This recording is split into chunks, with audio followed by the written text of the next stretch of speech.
Mulheres no Esporte. Eu sou Liana Coelho e hoje eu vou entrevistar a Fabi Alvim.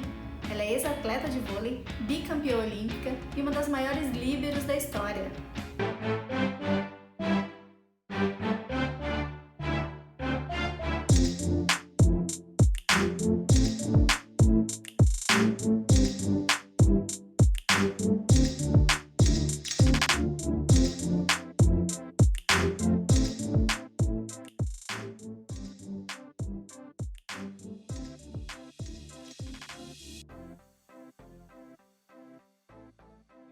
Seja bem-vinda, Fabi. Obrigada, é um prazer estar aqui. Obrigada. Fabi, bom, tu tem uma carreira, né, super vitoriosa aí no vôlei. Começa contando pra gente como que o esporte entrou na tua vida. Bom, eu sou nascida e criada aqui no subúrbio do Rio de Janeiro e o esporte entra de uma forma bem social, né? No início, eu morava numa coabzinha, onde a gente tinha uma quadra e ali era o lugar da gente se divertir, né? Das brincadeiras. E começa assim, né? Eu gostava muito de futebol, brincava ali no meio dos meninos. Era muito comum me ver jogando bola. Muito provavelmente, acho que eu era a única menina no meio deles ali. Tinha uma ou outra, mas que ficou pouco tempo, logo se mudou, então eu acabei sendo a única menina no meio deles. E começa assim, meu contato esportivo, ele é iniciado ali e também na escola, né? Eu tive bons professores de educação física que estimulavam demais o esporte, conhecer as regras. E logo aos 12 anos, eu me apaixono pelo vôlei, né? Aquela conquista olímpica dos Jogos de Barcelona. Eu acabo me encantando e virando fã daquele time sensacional que conquistou a primeira medalha de ouro do vôlei brasileiro. E como que tu lida, assim, né, com essa parte de você não ser tão alta para jogar vôlei, né? Aí que entrou a posição de líbero? Eu até os 18 anos, por incrível que pareça, né? Porque com 18 eu já tinha esse tamanho que eu tenho hoje, então eu sempre fui pequenininha no meio das meninas. Eu era completamente fora dos padrões. O voleibol, ele exige estatura, né? Para você jogar em alto nível, você precisa preencher alguns pré-requisitos. E eu só tinha a força de vontade e me destacava em dois fundamentos, que era a recepção e a defesa. E até o juvenil eu joguei como atacante, mas em 1998 se oficializou a posição de líbero. Ela entrou em teste em 97. Em 98 oficializaram, e aí foi a minha grande chance, assim, né? Eu acho que não consigo, obviamente, me imaginar jogando em outra posição que não fosse a de líbero, mas ela foi uma posição inventada no meio do caminho e eu encarei como a minha grande oportunidade de fazer aquilo que eu mais gostava, que era jogar vôlei. E para mim, assim, não tem um inventor ou a inventora dessa posição para eu poder agradecer, né? Mas seja quem quer que tenha inventado, trouxe um pouco mais de democracia para o esporte também, né? Deixando a vez para os pequenininhos. E também me deu essa chance de vestir a camisa do Brasil, de jogar a Olimpíada, né? E dentro aí dessa carreira tão vitoriosa, né? Qual a conquista ou o momento que mais te marcou, que tu mais guarda com carinho, assim, e com emoção? Olha, tem muitos, viu? Tem muitos momentos marcantes que eu estou sempre revivendo, rememorando. É óbvio que a conquista de 2008, lá em Pequim, nos Jogos Olímpicos, foi uma conquista inédita para o vôlei feminino e me remetia muito àquilo que eu mencionei há pouco, né? Aquela coisa da infância, né? De sonhar, de não imaginar que aquilo pudesse ser possível, né? Então, ela tem um sabor muito especial, mas eu tenho diversos momentos.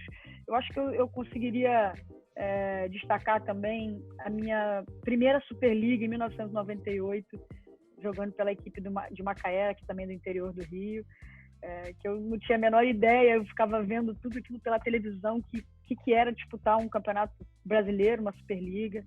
Acho que o meu último jogo também tem um lugar especial. Vou falar do início, agora eu falo do final, me falo de uma grande conquista. Então, o meu último jogo, no dia 22 de abril, pode ser, se minha memória não estiver falhando, que é possível, mas foi isso, 22 de abril de 2018 foi o meu último jogo, e também guardo no coração, porque é uma decisão difícil, né, parar de jogar, terminar um ciclo, né, a vida é feita de ciclos, e eu acabei encerrando esse meu ciclo dentro das quadras em 2018, e então é um momento que eu guardo com muito carinho também, porque é muito simbólico, né? Foram 20 anos jogando vôlei e está guardado no meu coração como um dos grandes momentos também. E dentro desses 20 anos, né, também tiveram muitas dificuldades, né? Você conta que é do subúrbio. Quais foram as principais que tu encontrou aí ao longo da carreira? Acho que primeiro no início, lá, quando eu comecei a jogar, eu morava lá, como eu disse, em Irajá, e treinava nas categorias de base do Flamengo, então a logística era muito distante e difícil. Eu tinha que enfrentar 2 ônibus, mas assim, acho que isso foi para mim uma lição de persistência, assim, né? Se você quer muito fazer uma coisa, você precisa persistir, passar por esses momentos. Mas eu tenho um que é também, eu acho que um divisor de águas na minha vida. Eu fiz parte daquela seleção que disputou os Jogos Olímpicos de 2004, mas eu não fui para 2004, né? Eu cheguei na seleção em 2001, fiquei até final de 2003, que foi quando mais ou menos o treinador, que era o Zé Roberto Guimarães, definiu a equipe que iria para os Jogos Olímpicos de Atenas. E assim, você passar um ciclo, chegar tão perto de viver esse sonho e acabar não vivendo, foi uma frustração enorme, assim, mas também foi um ponto de partida daquela zona de, cara, eu não quero sentir isso de novo, assim, aquela zona de desconforto, eu não quero mais viver isso. E eu sabia que dependia de mim, assim, né, me esforçar, treinar, me dedicar. Então eu vivi um pequeno luto esportivo, né, de um não alcance de um sonho em 2003, mas também foi importante viver esse momento, sabe, entender a minha grande frustração de não estar ali. E a partir desse momento, quando passam os Jogos Olímpicos de Atenas e o Zé Roberto, que assume o comando da seleção em 2003 e fica até hoje, até os dias de hoje, então ele participou de 3 ciclos olímpicos após isso, e eu joguei 2 com ele. E a partir de 2005 foi o momento que eu me fixei na seleção, assim, aí eu consegui jogar Campeonato Mundial em 2006, depois de 2008, o Campeonato Mundial de 2010 e os Jogos Olímpicos de 2012. E para mim teve um sentido muito grande, assim, né? Como eu disse, foi um divisor de águas, porque a partir dali eu falei, eu não quero mais sentir essa sensação. Então, no que depender de mim, da minha força, da minha vontade, não vai faltar dedicação. E dentro dessas dificuldades, teve algum episódio, né, que aconteceu pelo fato de você ser mulher? Ah, teve.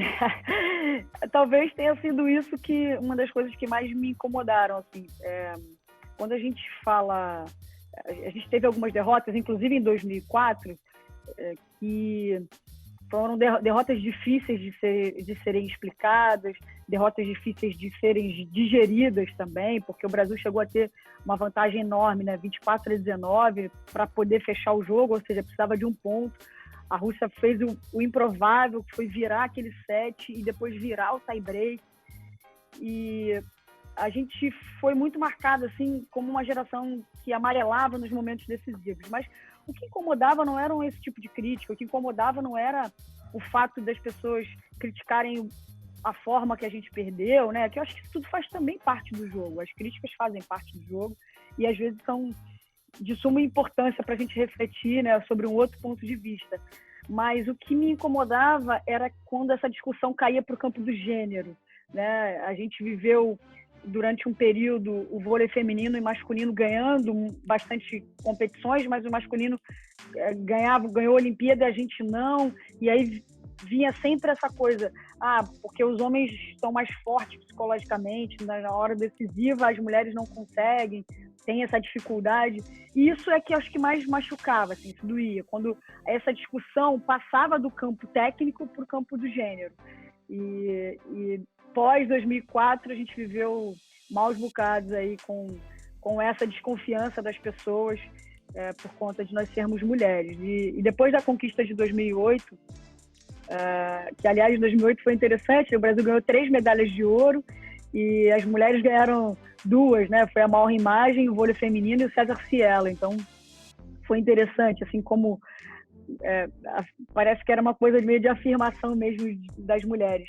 E o que eu percebi é que após essa conquista, sabe, assim, mas nunca é uma sensação de agora esse assunto está resolvido, mas deu uma sensação, acho que, não sei se momentânea, de que, tá vendo, não é bem por aí essa discussão. Acho que a gente pode ficar na discussão técnica, né, do campo esportivo, falando sobre performance e não levar para o campo do gênero. Mas bastava ser alguma derrota nos mesmos moldes para talvez essa discussão voltar. Então, infelizmente, a gente tem muita coisa para avançar sobre essa desconfiança em relação às mulheres, né, no campo esportivo também, né? Estou falando das mulheres do modo geral, mas a gente está aqui se referindo ao campo esportivo.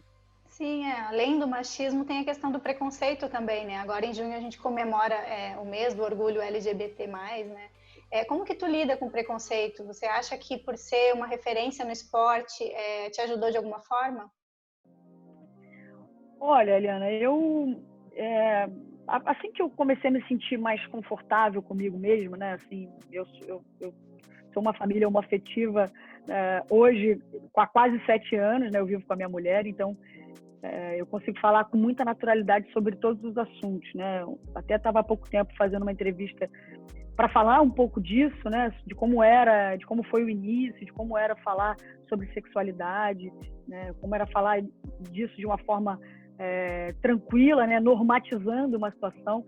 E nem sempre foi fácil. Assim, no início, eu também tinha as minhas dúvidas, as minhas questões, né? Eu também não sabia direito o que se passava comigo, tínhamos poucas informações. A partir do momento que eu comecei a entender qual era a minha orientação sexual, eu passei a ficar mais tranquila comigo mesma, assim, me sentir mais confortável para falar. E sempre foi de uma forma muito natural. Assim, dentro do esporte, acho que só no início, né, quando eu também tinha as minhas dúvidas, que eu ainda não falava de forma tranquila sobre isso. Assim, eu também tive os meus momentos, digamos, os meus demônios em relação a isso. Se era realmente isso, se o que eu estava, se meu comportamento era o que eu queria ter, ou se eu estava querendo uma aprovação das pessoas. Então eu tive os meus momentos difíceis. Mas a partir do ponto que eu entendi que era aquilo ali, que a minha orientação sexual era essa, que a minha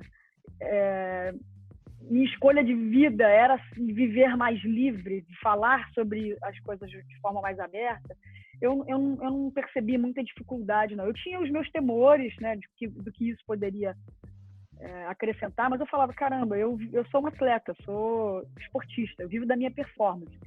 Então, eu quero treinar, eu quero performar bem, o foco é esse, assim. Ninguém tem muito...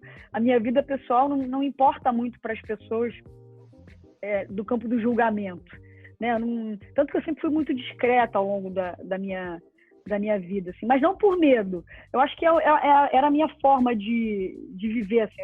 Eu gostava muito que as pessoas olhassem para esportista, mas de um dado momento eu comecei a perceber o quanto era importante me reafirmar enquanto família homoafetiva, sabe? O quanto era importante falar sobre isso de uma forma tranquila, natural, postar nas redes sociais, como todo mundo faz, né? Como todos nós fazemos. Posta uma foto de estar com a família, com quem você gosta, fazendo alguma coisa.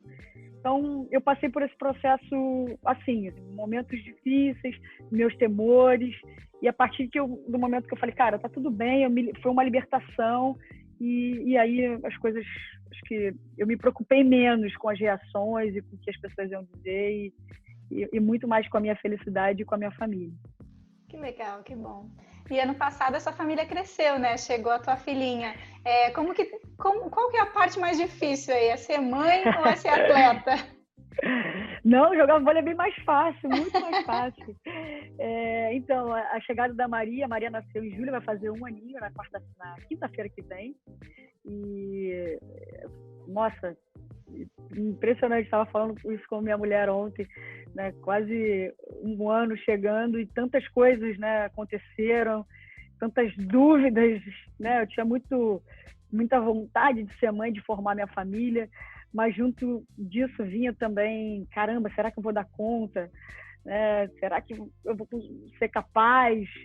E depois que a Maria chegou, muita coisa mudou, né? A Maria trouxe muito amor, assim, muita cumplicidade dentro da família. A gente teve cada vez mais troca sobre as nossas dúvidas, os nossos anseios. A Maria transformou a rotina da casa, a Maria trouxe muito amor, trouxe alegria, né? Eu confesso que jogar vôlei era muito mais fácil, de vestir a camisa do Brasil, a pressão era muito mais tranquila do que estar dentro de casa e ter essa incumbência, né, de criar, de formar um ser humano, uma cidadã. Não é simples. Bom, para fechar, eu queria te pedir uma mensagem de incentivo para as meninas e mulheres que sonham em trabalhar com esporte, de alguma forma, né? Seja atleta, seja jornalista, atuando em alguma área do esporte. Bom, vamos lá. Primeiro, acho que falar para mulheres é um prazer, um privilégio poder ter representado as mulheres dentro da quadra e agora fora delas também como comentarista. A gente sabe que a sororidade é a palavra que a gente tem que praticar no nosso dia a dia, né? Então, ninguém tem o direito de dizer o que a gente pode e o que a gente não pode fazer. Basta a gente querer, a gente ir atrás do que a gente sonha, do que a gente deseja. E acho que essa corrente, né? Essa ideia de corrente, eu acho que está aumentando. Eu vejo a gente avançando nesse campo enquanto mulheres. A gente sabe que a luta é grande, tem muita coisa para acontecer, muita coisa para ser feita, mas a gente precisa acreditar que a gente pode. E ninguém nunca vai dizer ou ter o direito de dizer o que a gente pode e o que a gente não pode fazer. A gente precisa ocupar esses espaços e, no que depender de mim, eu vou estar sempre aqui disponível para reforçar essa corrente de nós mulheres, estarmos cada vez mais nos lugares que a gente ousar querer estar, seja nos cargos de comando, seja no campo esportivo, seja na televisão. E eu acho muito importante essa força e essa voz das mulheres nesses espaços. Fabi, eu quero te agradecer imensamente por ter participado do Mulheres no Esporte. Muito obrigada mesmo. Imagina, foi um prazer. E deixar um beijo aqui para todos e todas, porque certamente é o canal de mulheres, mas os homens passam por aqui para ver o que a gente está falando e é isso. Um beijo enorme. Foi um prazer estar com você, Eliana. Obrigada, e com certeza espero que todo mundo tenha gostado. Quero agradecer a todos que acompanharam a entrevista e aproveita para curtir, comentar e compartilhar o Mulheres no Esporte lá no YouTube, no Instagram e no Facebook, tá bom? Um beijo e até a próxima. Tchau, tchau.